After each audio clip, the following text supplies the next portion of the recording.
Boa noite a todos. Meu nome é Carla Gomes, eu sou enfermeira, estomaterapeuta, especialista em terapia nutricional pela Braskem e faço parte do Comitê de Assistência da Academia Brasileira de Disfagia, a ABD. É com imenso prazer que nós recebemos vocês aqui hoje para essa live, com o apoio da Nestlé Health Science na plataforma do Avante, para comemorar o Dia de Atenção à Disfagia, que foi agora no dia 20 de março. Infelizmente, nós temos dados de que em 2023, pelo menos 2.000 pessoas faleceram por engasgos. E dentre essas pessoas, a grande maioria eram bebês e idosos. E por conta disso, achamos relevante trazer essa live para discutir a atuação multidisciplinar nos engasgos agudos e crônicos. Antes de iniciar essa live, eu gostaria de avisar a vocês que ela estará gravada na plataforma do Avante e também será compartilhada na plataforma do YouTube da ABD. E gostaria de fazer um convite muito especial a vocês. Nos dias 15, 16 e 17 de agosto deste ano, teremos o nosso 6º Congresso Brasileiro de Disfagia. Venha participar conosco. Nós estaremos participando com vários especialistas, inclusive internacionais, onde nós estaremos discutindo não somente os pontos que discutiremos hoje, mas também vários outros pontos relevantes para o nosso cuidado diário. Todas as informações para o nosso congresso estão na plataforma da ABD, abdisfagia.org.br. E para começar a nossa live de hoje, gostaria de convidar os meus colegas Irene Neto, fonoaudióloga do Núcleo de Cardiologia do Hospital Sírio-Libanês, mestre e doutora em Ciências com ênfase em Oncologia pela Camargo, especialista em voz e disfagia pelo Conselho Federal de Fonoaudiologia e membro da Dysphagia Research Society. Além dela, os médicos Dr. Diego Lima, formado pela Unicamp, com 15 anos de experiência em clínica médica, medicina interna, medicina intensiva e emergências clínicas, contemplada por especializações em bioética e ética médica, e o Dr. Yuri Fernandes, médico otorrinolaringologista com residência médica e fellowship em laringologia pela Unicamp e vice-diretor da comissão científica da BD. Obrigada por vocês estarem aqui comigo. Boa noite a todos. Boa noite, obrigada, Carla. Boa noite. Obrigado. E gostaria de começar já a nossa live fazendo uma pergunta que todos nós podemos participar e responder, mas eu vou direcionar inicialmente para o Dr. Diego. Dr. Diego, o que seria o engasgo e qual a diferença entre o engasgo agudo e o engasgo crônico? Muito bom, né? Muito bom, boa noite a todos. Muito bom estar aqui com vocês. O engasgo, se a gente for falar de uma coisa de uma forma bem simples, né? É uma manifestação do organismo para expelir um alimento, um objeto que toma um caminho errado, né? Ele era para ir para o esôfago e ele vai para a via aérea, né? E aí esse objeto seria um corpo estranho que geralmente bloqueia parcial ou totalmente a via aérea. Só para dar um exemplo, em criança, né, moeda, giz de cera, brinquedos, múltiplos brinquedos, né? Em adulto, talvez mais comum seja comida, osso de peixe, osso de frango, dentadura, né, no idoso, como a Karen falou e tal, alfinete. A grande diferença do agudo para o crônico é, de fato, a ocasião em que ele acontece, né? O agudo, alguém está tendo uma vida normal e aí ela se engasga com o objeto. O engasgo crônico aí vem por uma pessoa que já tem alguma doença que causa nela a disfagia, né? Que, bom, a gente não sabe quem está assistindo a gente, né? Que é a dificuldade de se alimentar, né? E aí a dificuldade da via aérea da pessoa de proteger a via aérea por causa da condição que ela tem, ou uma doença neurológica, Parkinson, uma demência, e a pessoa fica microaspirando, engasgando cronicamente. Ela tem vários eventos de engasgos por dia, né? Então, acho que essas são as principais diferenças. Os dois ameaçam a vida, o agudo é um pouco mais dramático, né? E quais seriam... Pois não, Irene, pode? Posso dar uma... Claro! Só, que eu acho que a cada dia que passa, acho que ficando mais velha aí na área, eu falo que eu quando a gente pergunta para uma família, quando você vai avaliar um paciente com uma possível disfagia, que fez uma pneumonia aspirativa, e a pergunta em engasgo é muito interessante, né? Porque você sabe que é uma das perguntas que eu falo engasgo, mas eu deixo para falar engasgo depois. Primeiramente, eu sempre pergunto, você tosse quando come? Porque às vezes as pessoas acham que engasgo é só quando você tem aquele evento que você perde o ar, que sai lágrimas nos olhos e que o paciente fica com falta de ar, né? Então, eu sempre faço a pergunta, na hora que o senhor se alimenta, o senhor tem tosse quando o senhor come? Sempre tossi quando eu como. E é muito importante a gente saber qual é o momento. Quando que você tosse? Depois que você come? Durante a alimentação? Então, porque a tosse, por mais que seja tossinha, venha a ser o engasgo crônico, né? Que o Dr. Diego estava falando. Porque a tossinha frequente, a gente sabe que em algum momento ela pode virar uma infecção pulmonar, né? Então, ela é uma forma de engasgo, só que o engasgo é configurado naquela situação que você perde o ar, que impressiona. Então, uma das perguntas que eu faço e que eu falo bastante sempre é: o senhor tosse quando come? Né?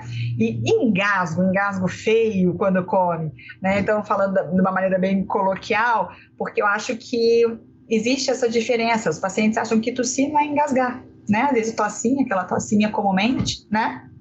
Uhum. E a grande maioria pensa que o engasgo acontece somente nos idosos, né? Uhum. Exato. Não, e tem hoje, nossa, o que cresceu de pessoas jovens referindo tosse quando come, pequenos engasgos, que são essas tosses maiores quando come, é muito grande, né? Vocês atendem muito jovem com esses relatos de engasgos frequentes? Olha, primeiro eu queria dar boa noite a todos, agradecer pelo convite. E essa pergunta é muito bacana. A gente atende, eventualmente, alguns jovens com essa queixa de engasgo, e nesses casos, muito mais os engasgos agudos, que isso, na verdade, é uma situação que todos estão sujeitos, né? A gente não precisa ter nenhuma doença de base, não precisa ter nenhum problema de deglutição para ter essa possibilidade de engasgar. Então, no jovem, aquele paciente, aquela pessoa que não tem nenhuma comorbidade, nenhum problema de saúde, o engasgo agudo, esse episódio único, né, essa coisa dramática que a Irene falou, é mais frequente, apesar de não ser também algo que aconteça muitas vezes ao longo da vida, né? Geralmente 1, 2 vezes, e para algumas pessoas nunca acontece. Já esses quadros do que a gente poderia chamar de engasgo crônico, né? Na verdade, engasgo é o quadro agudo, né? Essa situação mais própria, mas a gente optou por essa terminologia de engasgo crônico, pensando naqueles pacientes com disfagia, né? E que aí podem apresentar engasgos com uma frequência maior, além do que seria o esperado para uma pessoa que não tem nenhum problema de saúde, pode apresentar esses sinais de aspiração, né, como a Irene comentou, que é algo que chama atenção, né, não é normal que a gente tussa quando se alimente. Então, essa situação mais crônica, isso a gente não costuma ver tanto em jovens, excetuando aqueles casos que há alguma doença de base, né, uma situação neurológica, enfim, alguma questão nesse sentido. E aí, nas crianças, e principalmente nos idosos, isso se torna muito mais frequente. E quando a gente percebe que tem uma pessoa que está engasgando, né, como é que a gente deve proceder para tentar ajudá-la? Assim, eu acho que a gente tem que diferenciar 2 tipos de engasgos, assim, sabe? Vamos colocar assim 2 tipos. A gente tem a situação que é a mais dramática, que é a situação de urgência, e aí essa situação a gente tem que tomar bastante cuidado, porque de fato é uma situação ameaçadora de vida, e aí a gente tem aquele engasgo em que a pessoa engasgou, mas ela continuou bem, continuou normal, e ela conseguiu acessar um pronto-socorro, ir no pronto-socorro e ela conversa, né? Começando a falar do primeiro, do engasgo, que é esse engasgo, você está conversando com a pessoa, tá às vezes num restaurante e tal, de repente você visualiza a pessoa começou a engasgar. Se a pessoa estiver consciente, você precisa estimular a tossir forte, né? Tossir forte, investigar, tirar o que tá na boca, etc., que pode estar pressionando. Se ela continuou engasgando forte, não conseguiu sair, Aí a gente faz o que a gente chama da manobra de Heimlich, depende de como que você chama, você vai para a parte de trás do adulto, né? Isso para adultos, né? Você vai para trás, a parte de trás do adulto, abraça ele com os dois braços, uma mão aberta, outra com o punho fechado, linha acima do umbigo, e faz movimentos fortes para trás e para cima, tudo bem? Para dentro da barriga e para cima, movimentos bem abruptos e súbitos, que é para ver se a pessoa expele o que está engasgando ela. Para a criança é um pouco diferente. Você percebeu que a criança começou a engasgar, começou a ficar um pouco roxo e tal. Criança, a gente não fica colocando a mão na boca, porque pode machucar. A gente vira ela, né, se for uma criança adolescente tal, faz a mesma manobra de Heimlich, mas se for criança menor de 1 ano, você apoia ela na mão, deita um pouco ela para frente, né, dá 5 tapas nas costas e vê se ela expele. Se não funcionou, você vira ela de barriga para cima e dá uma compressão com os dedos para ver se ela expele. Então, esses quadros mais dramáticos precisam ser diferenciados, né? Se o paciente chegou a perder a consciência, mas tem a história de engasgo e você estava ali perto, aí você deve, de fato, deitar ele, fazer elevação da mandíbula para liberar a via aérea, e aí, se ele já estiver em parada cardiorrespiratória, começar as compressões torácicas imediatamente. E aí, 30 compressões, quando você for fazer 2 ventilações de resgate, você investiga a via aérea. Para o paciente que engasgou um espinho de peixe, que está consciente e foi para o pronto-socorro, esse paciente, o que eu acho que talvez seja o mais importante é não dar alta para ele, entendeu? Não pegue, dá alta e pronto. Eu acho que você precisa, no mínimo, fazer uma horoscopia, avaliar, fazer um exame físico, certo? Fazer um raio-x de tórax para ver se tem alguma lesão e pedir para o Dr. Yuri dar uma olhada para a gente, né? Um otorrino, um cirurgião, que acho que é bem importante para ver se, por causa do risco de lesão, mesmo que o corpo estranho tenha saído, o Yuri vai conseguir me complementar bem isso daí, mas se veio no pronto-socorro, não manda embora, principalmente se a pessoa estiver sentindo ainda o corpo estranho lá, né, Yuri?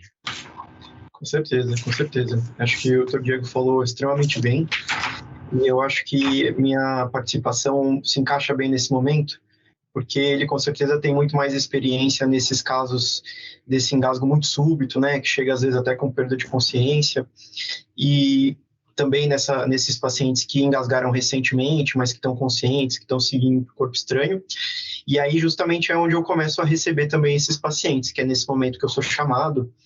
E a gente acaba, então, na minha experiência pessoal, avaliando muitos pacientes que tiveram episódio de engasgo, realmente com espinhos, com ossos de galinha, espinho de peixe, eventualmente algum outro corpo estranho.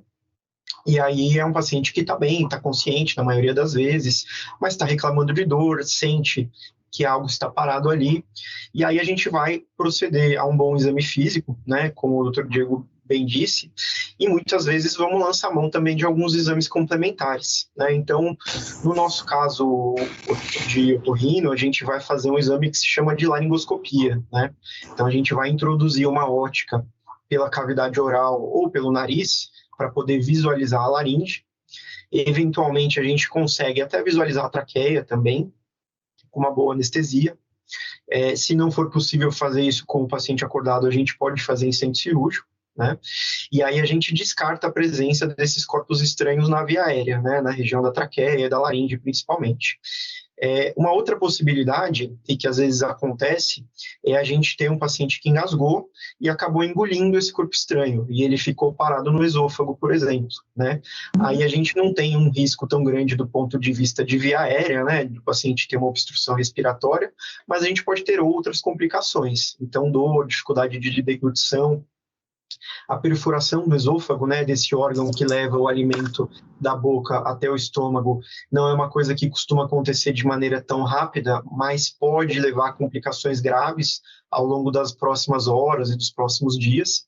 Então, nesse caso, a gente acaba procedendo mesmo com alguns exames complementares. Então, da minha parte, mais especificamente, esses exames de laringe e de traqueia, mas a gente pode pedir auxílio também, por exemplo, da equipe de endoscopia digestiva para fazer fazer uma avaliação esofágica e, eventualmente, utilizar também alguns exames de imagem, né? Aí isso vai ficar a critério do profissional, enfim, das particularidades daquele caso.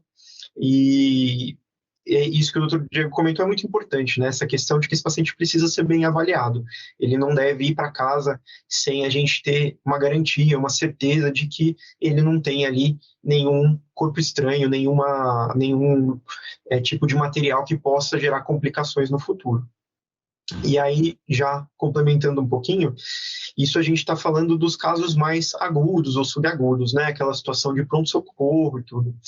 E a gente que trabalha com disfagia acaba também pegando aqueles pacientes mais crônicos, né? Não necessariamente o paciente nos procura porque engasgou naquele momento, mas é um paciente que vem engasgando, vem tendo dificuldade de deglutição, vem tendo episódios de tosse, eventualmente alguns até já chegam com episódios de pneumonia, que às vezes a gente pressupõe que sejam aspirativas, né? Por essa aspiração crônica. E aí, nesse caso, a gente vai ter toda uma investigação direcionada para a disfagia, né? Que eu acho que é uma discussão que, se houver tempo, a gente pode continuar depois. Com certeza. Só complementando a fala do Dr. Diego e do Dr. Yuri, pensando do ponto de vista funcional, né? Se o fonoaudiólogo está naquele caso do paciente que é disfágico, todo mundo, todos os familiares, cuidadores envolvidos, acreditam que ele possa engasgar em algum momento, né? Então, todos perguntam, ou no consultório, ou a domicílio, Irene, o que eu faço se ele engasgar comigo em casa, né? É uma pergunta que todos eles fazem, então a gente eu acho que o engasgo, ele tomou uma evidência muito grande nas últimas semanas aí, obviamente pelo dia da disfagia, mas pela reportagem que teve no Fantástico, de pessoas conhecidas que engasgaram e que foram a óbito em função de engasgo. E aí eu acho que vale chamar a atenção, que tem vários fonoaudiólogos aqui presentes nessa live, mas a importância que eu acho que todo fonoaudiólogo tem que saber os primeiros socorros. Às vezes você está sozinho com o paciente no consultório ou sozinho com o paciente em casa e apenas a cuidadora, não dá para que a gente espere ali naquele momento, né? Tem que ter um médico aqui para ajudar. A gente tem que ter essa noção e para quem trabalha com disfagia, como é importante saber os primeiros socorros, até para qual número ligar, você tem que ser rápida, né? Para quem que eu vou chamar? Então, são coisas que eu acho que valeu para despertar aí vários fonoaudiólogos que estão se formando agora na área da disfagia, que estão começando a trabalhar com a disfagia, o quanto isso é importante.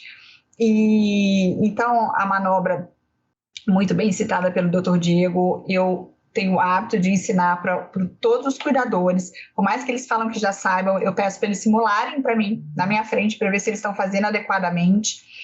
E uma coisa que é muito comum de acontecer é quando o paciente engasga, a primeira coisa que a gente vê é pegar um copo de água e dar um golinho de água para que o paciente pare de tossir e pare de se engasgar, né? Então, isso é uma coisa que a gente também tem que deixar muito claro. Olha, quando tossiu, você não vai dar nenhum golinho de água para parar de tossir.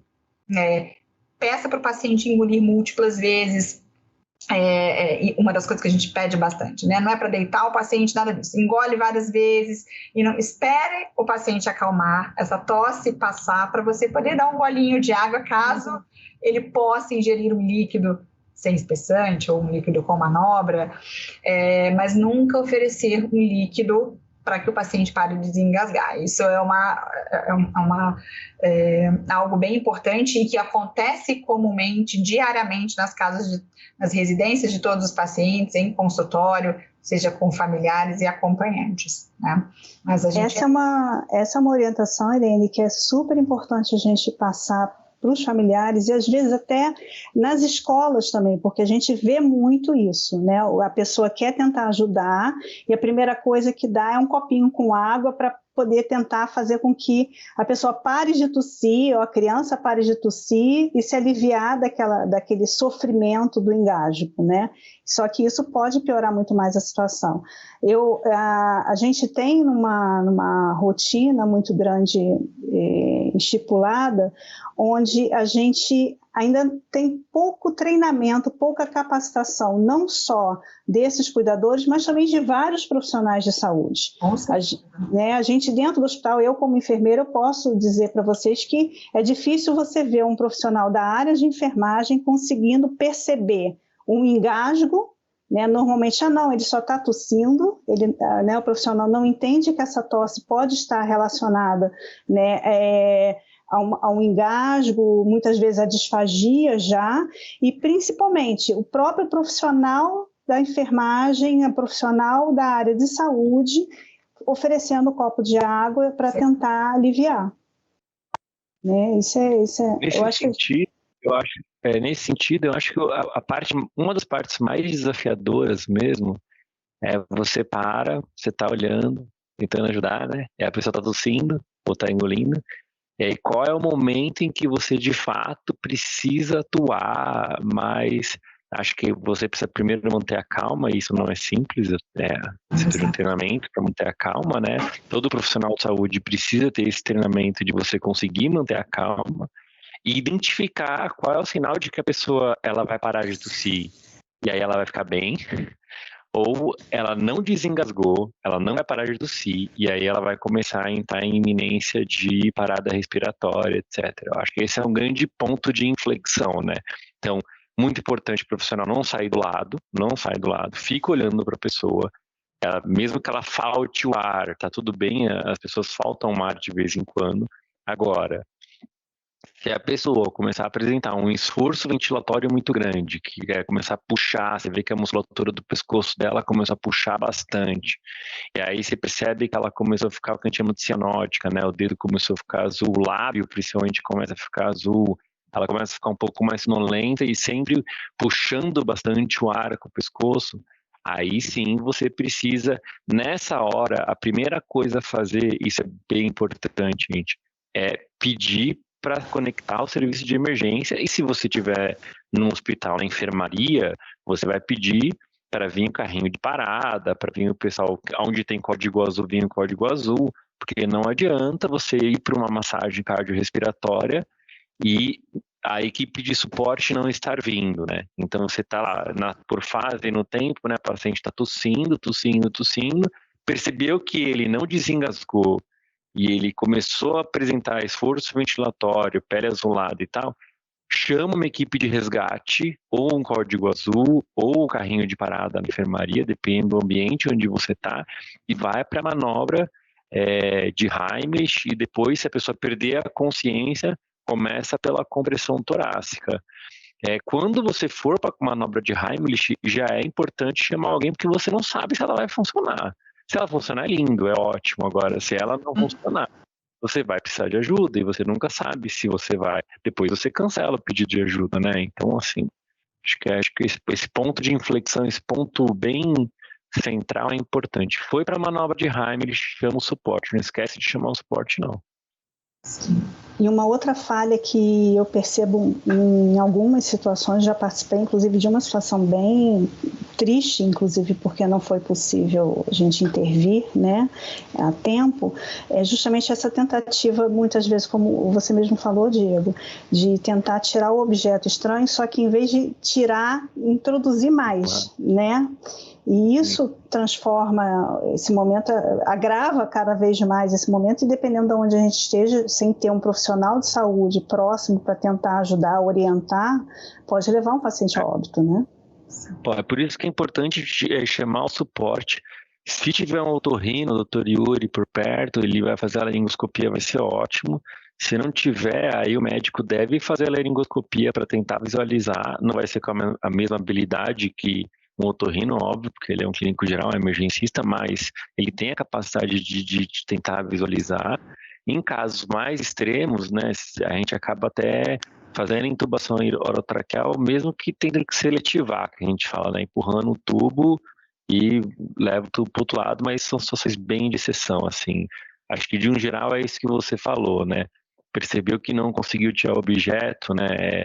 Deita o paciente, levanta a via aérea dele, porque é para ver se ele consegue ventilar e não retarda quando o paciente é uma parada, né? esse é um outro ponto. No desespero, continua mexendo na via aérea, mas assim, percebeu que ele perdeu a consciência, que ele perdeu o pulso, começar a compressão torácica. Acho que isso que aí é as medidas mais urgentes, né? Se você tiver o protocolo escrito na cabeça, se tiver pronto na cabeça, acho que todo mundo tem que ter um suporte básico, pelo menos todos os profissionais de saúde na cabeça. Você segue o protocolo, porque você consegue manter a calma, né? Você foca no protocolo, você consegue manter a calma. Se você não souber muito o que fazer, a tendência é desesperar mesmo, né? Acho que por isso que a Irene falou é bem importante, né? Quer dizer, você ter esse treinamento que ela faz para todo mundo é bem importante. Chegaram focando nesse cuidado, né, do que fazer quando há um engasgo. A Gilmara, que é nutricionista, ela perguntou qual a manobra no caso de engasgo por água? Como é que a gente pode proceder quando o paciente engasga por água? O que vocês orientariam? Essa é uma situação difícil, né? Porque, na verdade, o ideal nesse paciente é que ele conseguisse tossir e expelir a água. E aí, quando você tem um líquido, você tem uma facilidade maior de expelir. Agora, eventualmente, se o paciente teve uma aspiração de uma quantidade muito grande de líquido, a manobra de Heimlich vai ter um pouco de dificuldade de fazer a remoção disso de dentro do pulmão ou da traqueia, eventualmente. E aí, realmente, a gente tem uma dificuldade maior. O ideal, principalmente aqui falando de um ambiente hospitalar, é que a gente aspire a via aérea, né? E aí você precisa ter um pouco de equipamento e uma equipe treinada para fazer isso. Não é um procedimento simples, mas eventualmente se o paciente perder a consciência, você até consegue fazer isso mesmo na enfermaria ou no pronto-socorro, porque você reduz um pouquinho o reflexo e a sensibilidade do paciente. Mas realmente essa é uma situação difícil. E já que a gente está falando para profissionais de saúde, e a Carla comentou muito bem que a gente, com frequência, encontra colegas, seja da nossa área, sejam de outras áreas, que às vezes têm algumas noções pré-concebidas sobre o engasgo que não são as mais corretas. Uma coisa que eu gostaria de chamar a atenção, principalmente no ambiente hospitalar e também no ambiente domiciliar, daqueles pacientes mais crônicos, é no uso das medicações, né? Eu já tive experiência, mais de uma vez, inclusive, de pacientes que têm algum quadro de disfagia grave, por exemplo, tiveram um acidente vascular encefálico recente ou têm alguma doença neurológica degenerativa e estão temporariamente ou definitivamente impedidos de se alimentar por via oral e mesmo assim continuam recebendo comprimido por via oral, né? Então a gente, quando às vezes sugere ou solicita o jejum por alguns momentos, ou enfim, pelo tempo que for necessário, né, e institui uma via de alimentação alternativa, isso inclui as medicações também, né? O paciente pode se engasgar com remédio, com cápsulas, com comprimidos, e essa é uma situação que eu já vivenciei mais de uma vez. Então, inclusive dentro do ambiente hospitalar. Então, isso é algo que a gente precisa alertar e orientar os colegas, né, as pessoas que trabalham na equipe com a gente. Tá? Então, o jejum...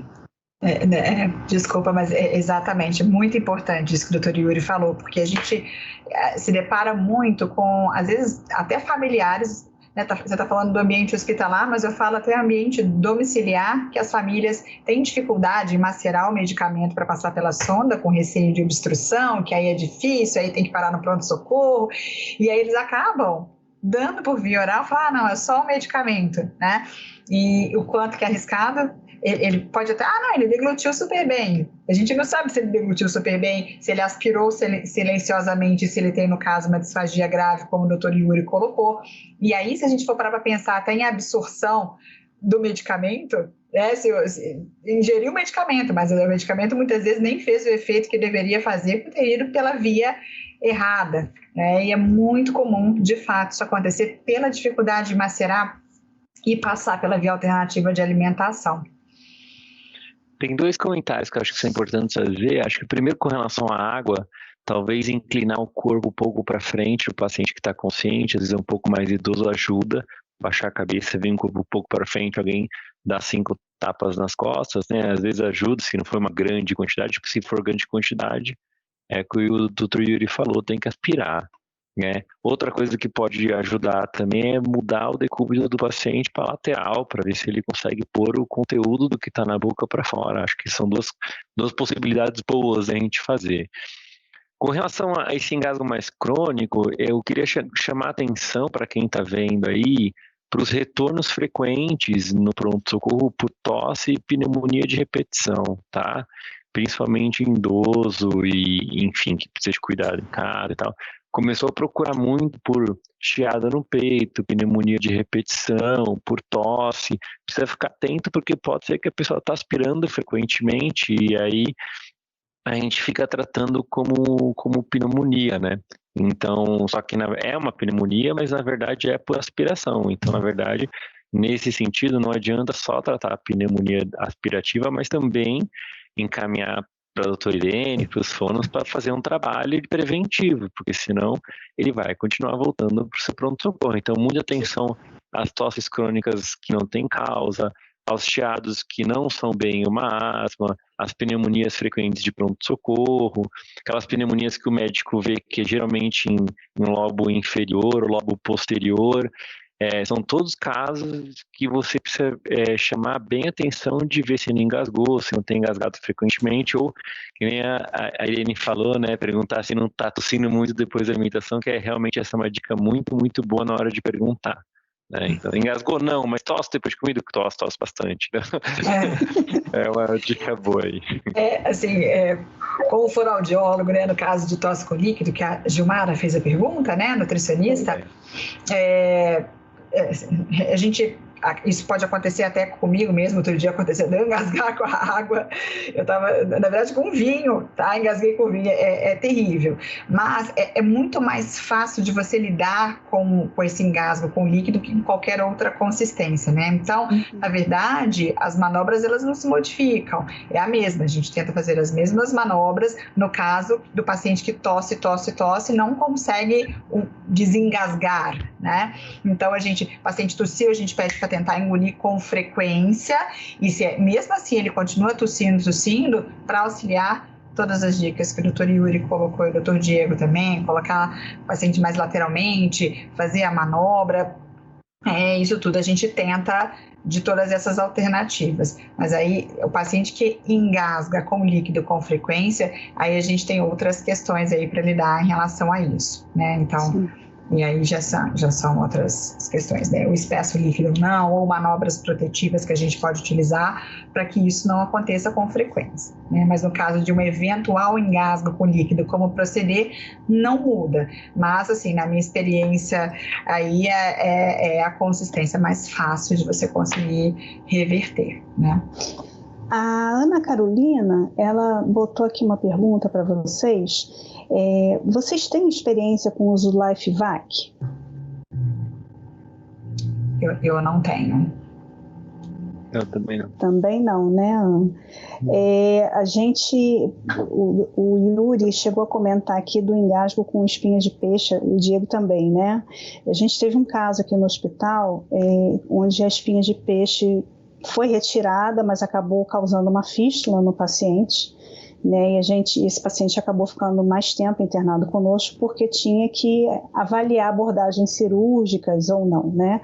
E durante um tempo ele precisou colocar, não foi o LifeVac, ele botou foi uma pressão negativa por endoscopia na área, né, para estimular o fechamento dessa fístula, uma técnica que vem crescendo bastante aqui no Rio de Janeiro. A gente tem tido alguns casos, uma pressão negativa bem baixinha, não é para fazer a sucção que um curativo pressão negativa faz numa área de ferida, por exemplo, uma peritoneostomia ou de uma lesão ulcerada, mas para evitar, inclusive, que a secreção salivar caísse, né, saísse pela fístula, né? E a gente tem tido bons resultados com essa pressão negativa, mas não é o LifeVac que a Ana está perguntando aqui. Inclusive, esse paciente precisou ficar com sonda interal durante um tempo, né? Porque a gente não tem a possibilidade de nutri-lo, né? Por via oral.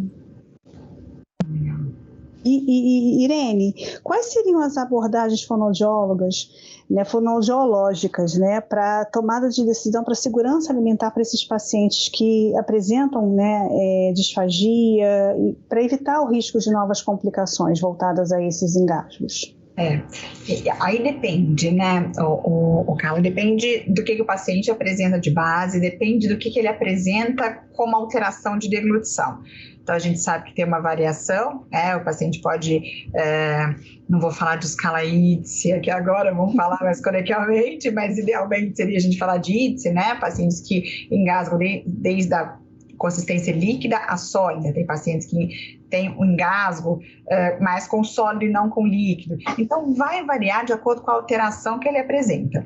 Mas, primeiramente, a orientação é fundamental. Eu falo que você pode ser a melhor terapeuta do mundo, dar os melhores exercícios do mundo. Se você não melhora hábitos, se você não tem um bom comportamento funcional, você pode fazer todos os exercícios para melhorar toda a mobilidade muscular, proteção de via aérea, que nada vai funcionar se o paciente continua tendo hábitos inadequados, né? Então, por exemplo, para líquido, comumente, o que a gente tenta? A gente sabe que muitos pacientes têm aversão ao espessante, acabam ingerindo menor quantidade de líquido porque não gosta de espessar. Então, existem manobras de proteção de via aérea que a gente usa. Mais comum a gente usar a manobra de queixo baixo para proteção de via aérea. Existem outras manobras que a gente orienta o paciente a engolir, mas a mais comum é queixo baixo antes de utilizar um espessante.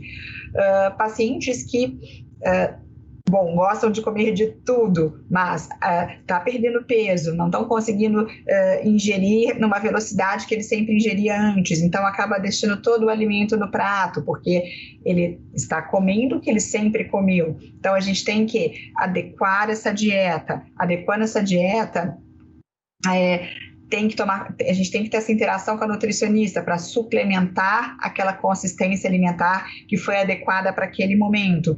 E aí, dependendo do que ele tem de alteração de base, o que você observa que é o fator causal para a disfagia, aí você vai trabalhar com aquele foco. Então, você acaba, ele quer muito comer aquilo. Então, talvez, durante a fonoterapia, você treina aquilo e não libere. Então, você vai usando todos os exercícios para reabilitar, para compensar, para reabilitar, até que possivelmente você consiga liberar esse prazer que o paciente tem em comer determinados alimentos ou não, né? Dependendo do que o paciente tem de base.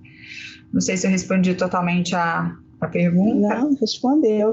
E essa interação, inclusive, com a equipe multinutrição, inclusive em enfermagem, é fundamental, porque muitas vezes vocês alinham toda a condução nutricional com a nutricionista, orientam a família, os cuidadores e até mesmo a equipe em relação à consistência, espessamento desse líquido, e muitas vezes quando a gente chega no quarto a gente vê os espessantes em cima da bancada, né? Ou então diluindo um pouco mais a papinha que foi porque está achando que está muito grossa, né? E a gente acaba estimulando mais ainda uma situação de engasgo nesses pacientes, né? É fundamental que toda a equipe fale a mesma língua, compreenda as condutas traçadas, né, por vocês, para que a gente possa garantir essa segurança, né? Exatamente. Quando a gente tem à disposição, assim, que a gente reza para ter um fono por perto, né?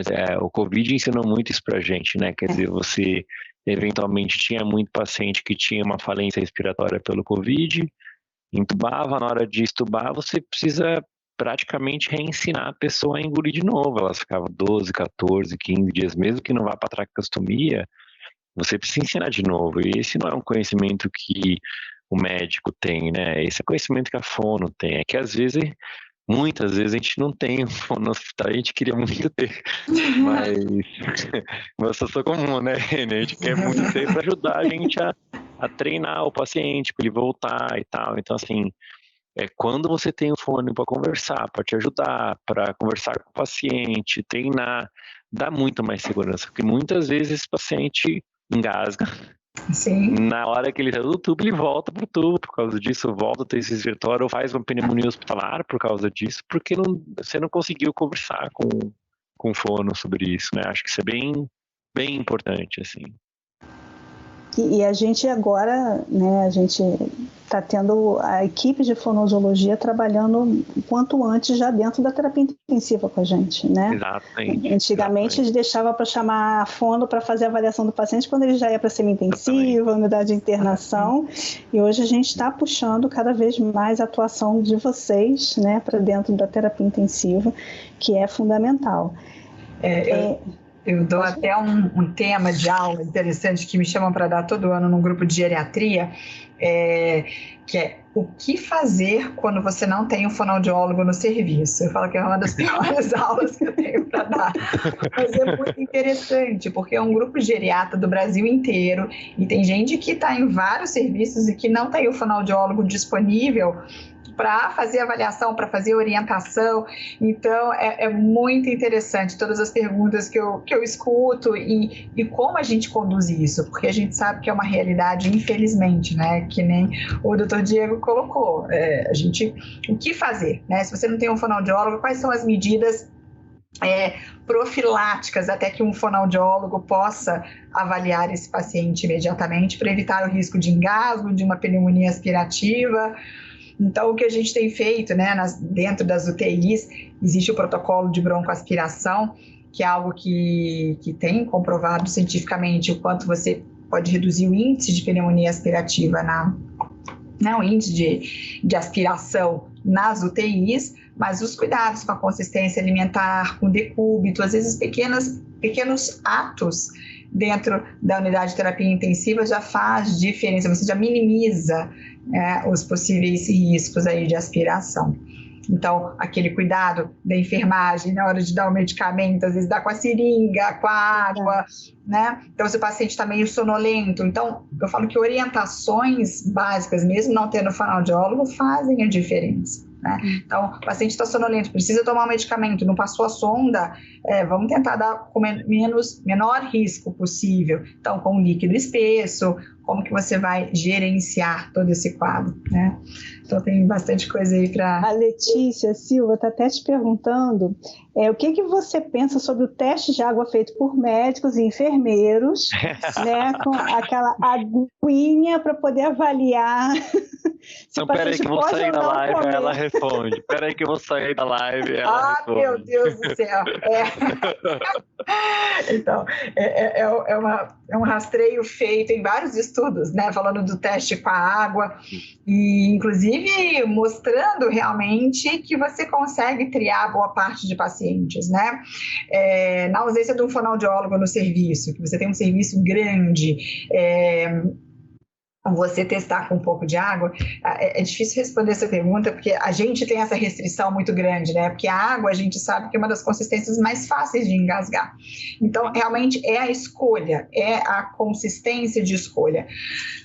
Ao mesmo tempo, a gente sabe que tem muitos falsos negativos para os aspiradores silentes, né? Teve até a Elisa, uma fonoaudióloga de Florianópolis, que fez com a Beth Carrara no AC Camargo o pós-doc dela, comparando o teste à beira-leito com água e a videofluoroscopia. E ela mostrou um resultado muito interessante que bateu muitos casos que ela realmente... que ela pegou o sinal, ela pegou na videofluoroscopia também, e obviamente tiveram casos que não, mas considerou um teste que minimizaria os cuidados que você teria que ter com o paciente internado no hospital sem ter o fonoaudiólogo que possa avaliar, né? Eu acho que uma coisa que precisa ficar bem clara, assim, o objetivo de todo grande serviço é ter o fono, né? Isso tem que ficar muito claro. A gente está falando aqui de uma situação em que, infelizmente, por algum motivo, o seu serviço não tem um fono. E aí, assim, a prioridade é você pedir interconsulta por um fonoaudiólogo, assim. Acho que essa é a principal, talvez a principal mensagem, né, Irene, assim. Não tem, mas aí tem que não ter mesmo, não é aquele negócio de tem, mas eu não vou chamar, entendeu? Assim, não tendo, né, Irene? Não tendo, porque você tá no pronto-socorro, porque você tá no serviço longe, porque você tá poxa, você quer fazer melhor pelo paciente e tal, tudo bem. Mas assim, a maior parte dos serviços de UTI tem, serviços de enfermaria, o fono pode não estar lá, porque às vezes o fono fica para atender, tipo, 90 pacientes o dia inteiro, Sim. Mas ele tá lá. E não é urgência, você pode chamar ele, entendeu? Então, assim, acho que a principal mensagem é essa. A gente tem esses testes, mas o ideal é, tendo o fono, não sendo uma situação de urgência, você pedir para o fono te ajudar e ajudar o paciente, na verdade, né? Fazer o melhor pelo paciente. Acho. Por isso que é uma abordagem multidisciplinar necessariamente, né? Que também muitas vezes tem até fono no hospital, né, Diego? Mas é uma fono para o hospital inteiro. Isso, né? Exatamente. E aí é uma forma de você rastrear mais rapidamente alguém que você pode ajudar mais rapidamente. Mas isso tem que ser bem estruturado, né? Mas assim, nada impede de você ligar para a fono, ir lá conversar com ela, falar, o que você acha? Eu sei que está cheio, me ajuda. Acho que a gente precisa voltar a ter esse contato, né? Ele, assim, se o fono tá lá, tá todo mundo na correria, mas é todo mundo tentando fazer o... Não é que, né, você tem o fono presente, aí você faz o teste de água. Hein? Sem dúvida. Não, e tem casos que a gente bate o olho, por mais que talvez a gente restringe uma consistência que talvez não precisaria restringir, né? É o que se fala muito, né, fora do país. O doutor Yuri, né, fonoaudiólogo, não pode fazer a nasofibroscopia, mas fora do país a gente sabe que a avaliação da deglutição à beira-leito é feita com a nasofibroscopia em todos os casos, né, feito pelo fonoaudiólogo. Então, o que eles até mostram que você acaba restringindo menos uma consistência alimentar quando você tem um teste objetivo à beira-leito, né, que seria o mundo ideal. Mas, então, você não tendo essa possibilidade de ter esse teste objetivo para ver se realmente o paciente está aspirando ou não, obviamente... que eu quero dizer, que às vezes a gente acaba restringindo alguma consistência, um paciente que poderia ter aquela consistência, e você fala não, mas na ausência de um fonoaudiólogo, médico estando sozinho, é preferível que você restrinja alguma coisa pelo quadro clínico que ele se encontra. Às vezes você bate o olho e você fala, não vou dar água para esse paciente, que é certeza dele aspirar água. Pode ser que ele não aspiraria, mas é melhor a gente restringir do que acabar correndo risco, né? E esses testes, né, o hábito de cantar muito alto para poder fortalecer realmente ajuda a evitar engasgo? Essa é uma pergunta que a Ana Júlia fez aqui. Olha, na verdade, o engasgo ele envolve vários mecanismos, não necessariamente só movimentação de prega vocal, né? Existem estudos também mostrando você trabalhar com pitch agudo da voz, que você trabalha elevação laríngea, mas não necessariamente você ter um bom pitch agudo significa que você vai ter uma boa elevação laríngea. Então, a gente não pode transpor uma atividade de fato para o funcional. Ela pode ser algum exercício que você mobilize a musculatura envolvida na deglutição, porém não que ela vai ser o fator que vai reabilitar aquele paciente para voltar a comer sem engasgar, né? Essas orientações, a Etel até botou aqui que quando faz as orientações para os pacientes, para os familiares, muitas vezes, né, eles ficam muito assustados. E ela até botou a respeito de fazer cartilhas informativas. É importante a gente fazer essa cartilha de forma interdisciplinar, né, para que todos possamos colocar a nossa visão, o que nós achamos dentro de cada área, né, importante para fazer de orientação para esses pacientes e para esses cuidadores, né?